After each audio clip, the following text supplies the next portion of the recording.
Welcome to Inside the Outcomes, a rehabilitation research podcast. Today, we're talking about rebalancing long-term services and supports away from the delivery of care in institutions like nursing homes and towards home and community-based services. The goal is to give people, especially older adults and people with disabilities, more choice and independence in how and where they receive care.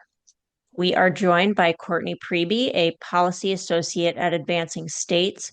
Courtney is an author of a recent policy brief on rebalancing that the Center for Rehabilitation Outcomes Research here at Shirley Ryan Ability Lab released last week. I'll be sure to link to the brief in the show notes. Welcome to the podcast, Courtney. Thank you. I'm excited to be here. So, I guess my first question is just what really is rebalancing? Yeah, absolutely. With anything in Medicaid, I'm going to have to give you a little bit of background because there's never a simple answer. So we've seen that the population of older adults has been growing in the United States, and subsequently, Americans are increasingly relying on home and community-based services to meet their long-term health needs. At the same time, we're seeing that health expenditures, including Medicaid, LTSS expenditures, are increasing year over year. So, rebalancing long-term services and supports aims to achieve more equity and balance between the amount of spending that's spent on institutional long-term care and home and community-based long-term care. In other words, rebalancing shifts Medicaid spending away from institutional care toward community care, and that ideally leads to significant savings for states, individuals, and families. So let's get into it a little bit more. What exactly is LTSS or long-term services and supports? And what is home and community-based services or HCBS? Just a little background. Yeah, absolutely. Long-term services and supports, or LTSS, are a range of services. They're designed to help people with disabilities, chronic illnesses, and older adults who need a little bit of assistance with essential daily tasks over extended periods of time. These services can include help with personal care, like eating and bathing, and other health-related needs, like administering medications. So, what sets LTSS apart is its emphasis on functional support rather than clinical medical treatment. These services aim to maintain independence and support people living in their communities to improve their overall quality of life. LTSS can be provided either in an institutional setting like a nursing home or in a home and community-based setting like an assisted living facility or the person's home. Home and community-based services are a subset of LTSS, and they enable people to receive LTSS in their homes and communities, which is what most people want ultimately. So how is LTSS funded? So Medicaid is the primary payer of LTSS. And under Medicaid, states have to provide some mandatory benefits, meaning that the state Medicaid programs must offer them to eligible individuals. Mandatory benefits include nursing facility services and home health services, but other services are optional. So LTSS is a mandatory benefit, but HCBS is an optional benefit that states may choose to provide. And HCBS includes services like adult daycare, personal care, and other community-based supports. We have seen a historical preference for funding care in institutional settings compared to home or community-based settings. Because of this institutional bias, a lot of states have historically spent more on institutional LTSS than home and community-based services. This bias may not seem like a big deal, but it can restrict access to HCBS, lead to people being institutionalized unnecessarily, and ultimately just limit individual choice. So how much does the United States spend on LTSS? In 2021, 7.5 million HCBS users had $115 billion in HCBS spending. At the same time, 1.5 million institutional service users had $67 billion in spending. So we saw 5 times as many people using HCBS compared to institutional LTSS, but spending on HCBS was less than double institutional LTSS expenditures, and that is not an insignificant difference. So how does LTSS use vary by state? It varies quite a bit. In 2020, nearly three-quarters of people who used Medicaid LTSS were exclusively served in home and community-based settings, but we saw a huge variation from state to state. In Maine, we saw 45% of LTSS provided in home and community-based settings, but in North Carolina, we saw 94% of LTSS provided in home and community-based settings. There are a lot of causes for this. States are just balancing a lot of priorities in their Medicaid programs, and they're able to allocate different amounts of money depending on the priorities in their state at the time. And as a reminder, HCBS is optional, so states do not have to provide it, depending on what their priorities are at the time. So let's get a little bit deeper into rebalancing now that we have some really good background. Why is rebalancing so important? Rebalancing is in line with the preferences and desires of older adults and people with disabilities. They largely prefer to receive care in their homes and communities rather than entering an institutional setting to receive that care. They want to be around their friends and their families and their dog. They don't want to go to a new and unfamiliar place to receive that care if they have an alternative. Rebalancing is also cost effective. It's a cost effective way of addressing individuals' functional needs. In 2020, per enrollee spending for people using HCBS was a little over $36,000 per year. Per enrollee spending for people using institutional care was a little over $47,000 per year. So, pretty big difference, and a lot of potential cost savings if we shift care away from institutional settings. So, how is the federal government supporting state efforts to rebalance their LTSS systems?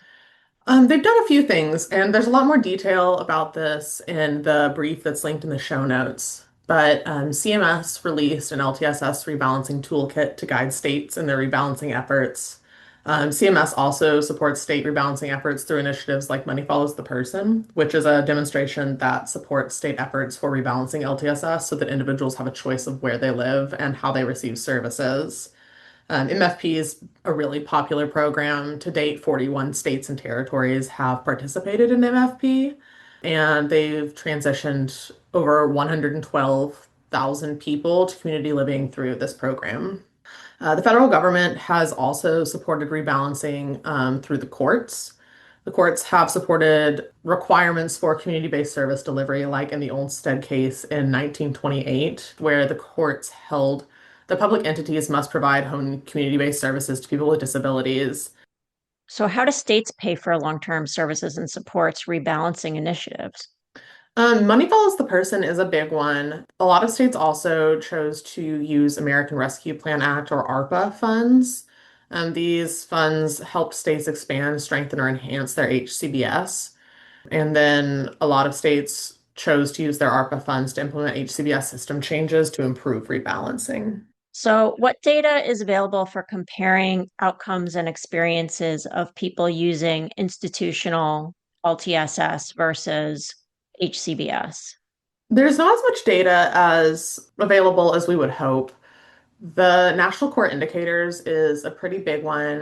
NCI offers multiple surveys to assess outcomes and experiences of people using LTSS.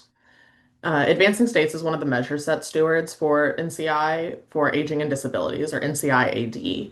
And this survey surveys older adults and people with disabilities. The results of this survey have shown that outcomes in domains such as community participation, access to the community, relationships, and choice and control often appear more favorable for individuals who live in community settings compared to institutional settings. And when I talk about these domains, I'm talking about measures like if the person gets to do things outside their home as much as they want to, if they have transportation to do the things that they want to, if they're able to see and talk to their friends and family, and if they feel in control of their life. So there's also the HCBS Quality Measure Set, or QMS. This is a standardized set of quality measures that was developed for consistent data collection, and it aims to facilitate national comparisons and drive quality improvement across Medicaid HCBS programs. So, what else are states doing to rebalance their LTSS systems? States are doing a lot of different things. I'm sure you've heard the phrase, if you've seen one Medicaid program, you've seen one Medicaid program. So each of these states are taking a different approach to rebalancing their Medicaid LTSS systems. There are two main buckets that I would say these efforts fall into. The first is rebalancing strategies that precede Medicaid eligibility, and the second is strategies that support Medicaid eligible individuals. So, looking at preceding Medicaid eligibility, some states are investing in consumer education and no wrong door infrastructure. This promotes awareness of HCBS options, helps people get information, and connects them to the correct resources, services, and supports. Other states are developing pre-Medicaid or pre-LTSS supports that aim to delay the need for LTSS. And then we're also seeing states who are working to improve HCBS eligibility processes so that HCBS is a more viable option for their state members. And then as far as supporting Medicaid eligible individuals goes, we have seen that states are creating housing options for people to transition to or remain in once they leave an institutional setting. Affordable and accessible settings are really important. We also see that states are using data to find people during transitions in care so that they can be diverted from LTSS and not institutionalized unnecessarily. States are also providing incentives to health plans and providers to maximize HCBS access and minimize costs. Let's talk a little bit about what a particular state is doing really well as far as rebalancing goes. I think Washington was one that you noted in an earlier conversation that is kind of exceptional in how it's rebalancing. Yeah, absolutely. Washington is a national leader in HCBS. They're widely recognized for leading HCBS delivery and rebalancing. And notably, they deliver 73% of their LTSS through HCBS, which is well above the national average. Washington has historically invested significantly in their HCBS infrastructure. They've invested in HCBS access and consumer education. They've also built a no wrong door system to simplify service entry and reduce system fragmentation. And then Washington also offers support for people before they qualify for Medicaid to promote early intervention and lower healthcare costs. Washington has two innovative programs under its Section 1115 waiver, and both of them aim to delay or divert traditional Medicaid LTSS enrollment. The first program is called Medicaid Alternative Care, or MAC. And instead of offering standard services, MAC provides a customized package of supports. It helps unpaid family caregivers continue to provide very much needed care to older adults and people with disabilities. It helps individuals remain in the home longer and reduces reliance on institutional care, which is the goal of rebalancing. The second program is called Tailored Supports for Older Adults, TSOA. This service is very similar to MAC, but it targets individuals who are at risk for Medicaid LTSS and not yet financially eligible for Medicaid to prevent and delay Medicaid enrollment. Again, a very strong program that aligns with the goals of rebalancing. So Washington's done a lot. They really are working hard to provide cost-effective, person-centered alternatives to institutionalization for older adults and people with disabilities in their state. Well, thank you so much, Courtney, for all the information on rebalancing. It's an ongoing process and it's going to take a long time to get to where we want to go, but it's good to hear about what's going on right now. So thank you so much for being on Inside the Outcomes. Yeah, thank you for having me.